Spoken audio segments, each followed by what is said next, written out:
Salut les 20 joueuses et 20 joueurs, me revoici ici pour vous expliquer la suite de Trinidad. Alors les restes des actions qu'on peut réaliser à son tour, donc outre construire des bâtiments majeurs ou des bâtiments mineurs et en profiter, vous allez pouvoir acquérir des cartes, comme je le disais. Vous allez pouvoir changer l'ordre du tour, donc il ne se change pas automatiquement.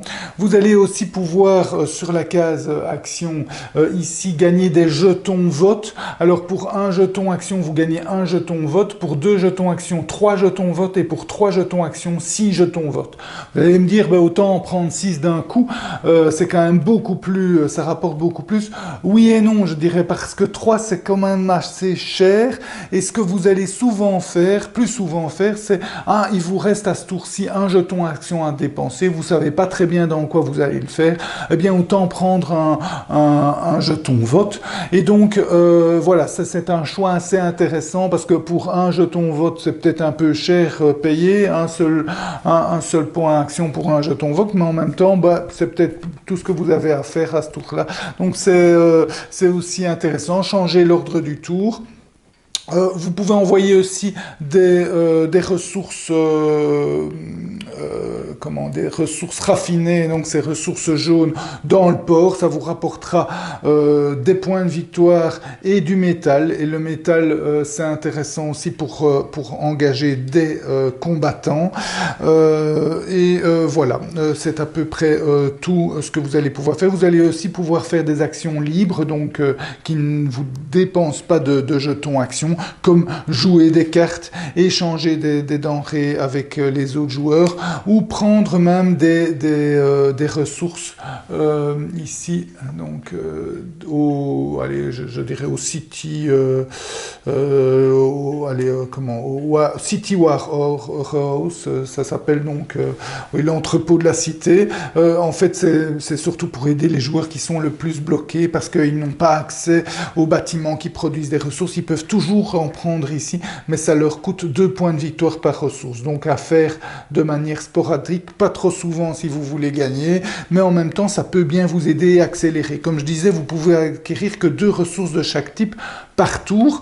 Bien ici, ça vous permettra d'acquérir peut-être la 3e plus rapidement pour pouvoir construire certains bâtiments qui peuvent être intéressants. Donc voilà toutes les actions qu'on peut réaliser à son tour. Alors en fin de décade, on va regarder si nos ennemis vont attaquer la ville. Et pour ça, on va regarder l'état des ressources. Donc s'il y a un des 4 endroits ici, enfin 2 joueurs, 3 joueurs c'est jusque là, 4 c'est là et 5 c'est là, s'il y a un des endroits qui est vide, donc imaginons qu'il y a ici 2 endroits de vide, eh bien on va augmenter la menace des autochtones, donc des Indiens, sur cette échelle ici. Donc, imaginons que le jeton soit ici. Eh bien, pour chaque ressource vide, on va augmenter d'un cran. Et une fois, puis après on regarde aussi les autres sources qui sont les pièces et les denrées raffinées. Donc si là aussi il en manque, ou les pièces ici s'il en manque, eh bien on augmente alors aussi la menace des pirates. Dès qu'un jeton arrive sur la zone rouge, dès le tour d'après, cela déclenche une guerre. Alors une guerre, ça se passe ici. Donc sur le plateau guerre qui est là.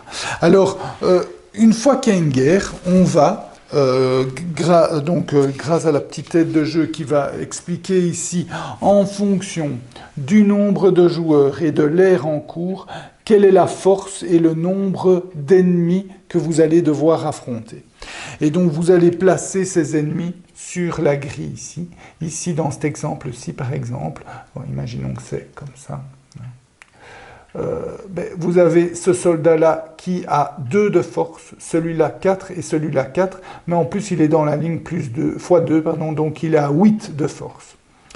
Et vous avez 2 actions supplémentaires que vous allez pouvoir faire à votre tour, c'est d'engager des soldats ici pour pouvoir combattre vos ennemis. Alors ça sera en fonction du nombre de jetons actions que vous allez dépenser. Donc pour un jeton action, vous allez pouvoir mettre un soldat ici. Pour 2 jetons action, un soldat ici. Et pour 3 jetons action, un soldat là. Vous allez aussi pouvoir, avec le baraquement, engager des mercenaires en leur payant du métal. Et donc aussi, ils auront aussi une certaine force. Quand vous engagez, donc vous faites l'action d'engager quelqu'un, vous allez le placer au bon endroit, et puis décider qui il combat. Et puis chaque soldat en votre possession va pouvoir combattre quelqu'un. Donc dans ce cas-ci, imaginons que je sois comme ça, je place ici, mes soldats ont une force de base de 2, et un multiplicateur de 1, 2 ou 3. Donc celui-là, il a 2 fois 3, il a 6 de force. Imaginons que je décide de me battre contre lui. Lui, il a donc 4 fois 2, il a 8 de force. En plus, je vais tirer une carte dans le paquet au hasard qui va m'indiquer la force supplémentaire qu'il a. Donc ici, il a plus 3 de force. Donc il a 8 plus 3, il a 11 de force. Eh bien, je vais alors à ce moment-là regarder dans mes cartes à moi et je vais pouvoir ajouter 2 points de force ici avec cette carte-là, 2 points de force avec cette carte-là, ici avoir un petit effet positif et là 2 points de force. Donc imaginons que, mais je peux aussi garder mes cartes pour un autre combat, hein. Donc je pourrais dire, ben voilà, je rajoute juste 2 points de force ici, ou je détruis définitivement, parce que quand je rajoute, je joue simplement la carte, mais je pourrais la récupérer par après. Donc, mais je peux aussi la détruire définitivement pour doubler mes points de force. Donc vous voyez l'importance des cartes dans les combats, parce que en gros, malgré le petit hasard de la pioche de cartes, vous savez toujours, vous avez toujours la capacité de pouvoir le battre, hein. Ici, vous avez 6 de force, vous faites x2, ça fait 12. Lui, malgré la carte, il est à 8 plus 3, il est à 11. Vous êtes plus fort. Quand vous êtes plus fort, vous le tuez et vous le mettez près de chez vous pour dire que c'est vous qui l'avez tué. Ensuite, votre deuxième combattant ici va aussi combattre. Donc le fait d'avoir engagé celui-là le permet de se battre contre quelqu'un, mais en plus tous les autres qui sont encore là vont pouvoir se battre. Donc lui, il se bat par exemple contre lui, il a 2 de force contre 2, on tire une carte, on peut jouer une carte, et s'il le gagne, eh bien même chose, il le met ici pour indiquer qu'il l'a battu. Si par contre c'est l'inverse, c'est l'ennemi qui a battu, eh bien il perd son soldat. En sachant que chaque combat gagné va vous rapporter des points de victoire, en gros, équivalent à la force. Donc cet ennemi ici, ben, il est à 8 de force, eh bien, je gagnerai 8 points de victoire, ce qui est vraiment beaucoup. Hein. Donc c'est vraiment intéressant d'aller combattre. Hein. Donc ce serait malheureux de dire « Oh, moi je m'occupe pas des combats, je fais juste une stratégie de monument, par exemple. » Ça ne suffira pas pour gagner. Hein. Il va falloir participer au combat, et le plus tôt possible, parce que comme vous voyez, il y a des ennemis. Celui-là, il rapporte 8 points de victoire, celui-là 4 et celui-là 2. Donc autant se battre contre les ennemis qui rapportent le plus, si on a les moyens de les battre, parce que ça va vous faire gagner de nombreux points de victoire. Donc voilà, ça c'est pour le combat. En plus, à la fin du combat, celui qui a le plus massacré plus d'ennemis va en plus recevoir un bonus en points de victoire. Donc les combats très intéressants. Et vous voyez, il y a un petit peu de hasard, mais c'est absolument pas gênant. Surtout qu'en plus, on peut s'y prémunir assez facilement, en sachant qu'en plus, ces cartes vont vous rapporter des effets divers. Donc c'est sympathique. Voilà, et on continue comme ça 12 fois. Il y a moyen de jouer, il est conseillé d'ailleurs de jouer des parties plus courtes lors de vos premières parties, donc de faire uniquement les 8 premières décades, donc les 2 premières aires. Ça prend déjà plus de 2 heures pour faire les 8 premières aires. Si vous voulez faire la dernière ère, ce que je vous conseille pour avoir le jeu complet, pour pouvoir construire aussi le plus de bâtiments communs, parce que à un moment donné, vous allez, après 2 aires d'ailleurs, vous allez plus ou moins être au top de vos constructions mineures, je dirais. Si vous voulez construire des bâtiments majeurs, ça sera surtout dans la 3e ère. Donc autant avoir le potentiel complet du jeu. J'ai oublié de mentionner aussi, outre en fin d'air, il y a aussi le vote, hein, donc pas mal d'interactions dans le jeu, mais en plus il y a une histoire de vote, c'est-à-dire que le premier joueur va proposer une loi. Alors comme je vous avais dit, le choix du premier joueur ne se fait pas automatiquement, donc c'est une action d'être premier joueur. Donc vous pouvez anticiper pour pouvoir être premier joueur lors du vote. Et quand vous êtes premier joueur, eh bien, lors d'un vote, vous pouvez proposer une loi. Alors, il y a une liste de lois possibles à proposer. On ne peut pas proposer n'importe quoi. Mais en gros, on va pouvoir proposer qu'un joueur perd 4 points de victoire. On va pouvoir proposer de détruire un des bâtiments du plateau. On va pouvoir proposer de faire la paix pendant un tour ou deux pour empêcher les combats, des choses comme ça. Donc, on propose une loi. Et puis, en fonction des jetons vote que chaque joueur joue, chaque joueur va voter pour ou contre la loi. Les joueurs qui ont voté pour le vote gagnant vont gagner des points de victoire, donc c'est pas anodin de pouvoir voter, et en plus vont empêcher ou vont permettre de faire passer certaines lois qui peuvent être pas en votre avantage ou en votre désavantage. Donc ça c'est la petite chose qui se passe aussi en fin d'air. Et vous avez aussi tout ce calcul de points de victoire au centre du plateau. Voilà, bon, j'ai fait le tour des règles du jeu. Maintenant, quel est mon ressenti sur ce jeu après quelques parties avec ce prototype? Mais la première chose, c'est que c'est un jeu complexe. Hein, je l'ai dit dans l'introduction, c'est clair et net, c'est pas de la gnognotte. Va falloir vous coltiner les règles, les lire plusieurs fois. Quand vous les expliquez, répondre aux questions, ça va prendre du temps. Vous allez devoir, même dans vos premières parties, vous replonger plusieurs fois dans les règles pour pouvoir répondre à certaines questions, certaines interrogations.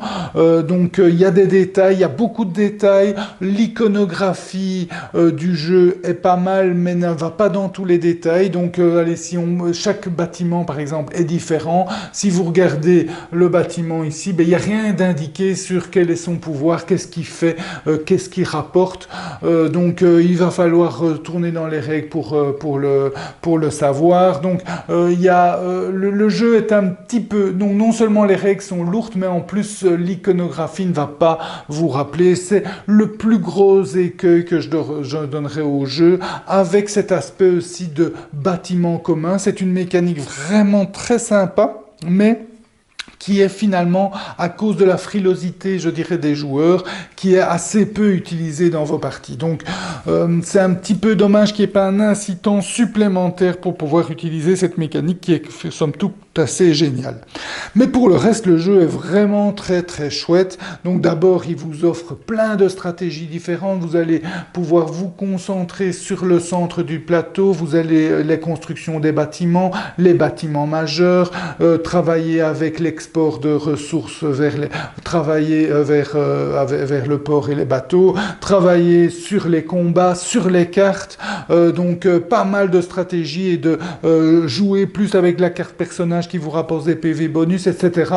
Donc pas mal de stratégies et d'axes stratégiques différents, en sachant que du monostratégie n'est pas possible. Hein. Il va falloir quand même faire une combinaison de tout. Donc très chouette, l'interaction évidemment. Le grand point fort de Trinidad, c'est cette interaction, ce combat entre joueurs pour se bloquer, pour les bâtiments, pour le plateau central, mais aussi pour la gestion des ressources, également pour les combats, être le premier avant l'autre, etc. La négociation qui va avoir lieu pour la construction commune, pour les votes, pour l'échange de ressources, parce qu'il ne sera pas toujours évident d'avoir accès à toutes les ressources. Donc tout ça va vous donner vraiment pas mal de plaisir, et un jeu qui est certainement très très très chouette, et que je rapprocherai quand même dans son interaction, en tout cas, à un jeu comme Barrage. Donc voilà, une belle version, une belle reprise de Rio de la Plata, qui nous avait un peu laissé sur notre fin à l'époque, et maintenant on est vraiment très heureux de pouvoir jouer à Trinidad, qui corrige quand même pas mal de choses, qui apporte ses cartes, et donc les cartes donnent pas mal de de fun à un jeu qui était finalement froid, maintenant devient quand même plus chaud grâce à ces cartes, à des particularités que chaque joueur va gagner au fil de la partie, qui va pouvoir jouer ces cartes non seulement dans les combats, mais aussi pour gagner certaines capacités intéressantes. Voilà, j'espère que cette vidéo vous a plu. Je vous souhaite de bien vous amuser. Santé avec mon thé et à bientôt. Amusez-vous bien.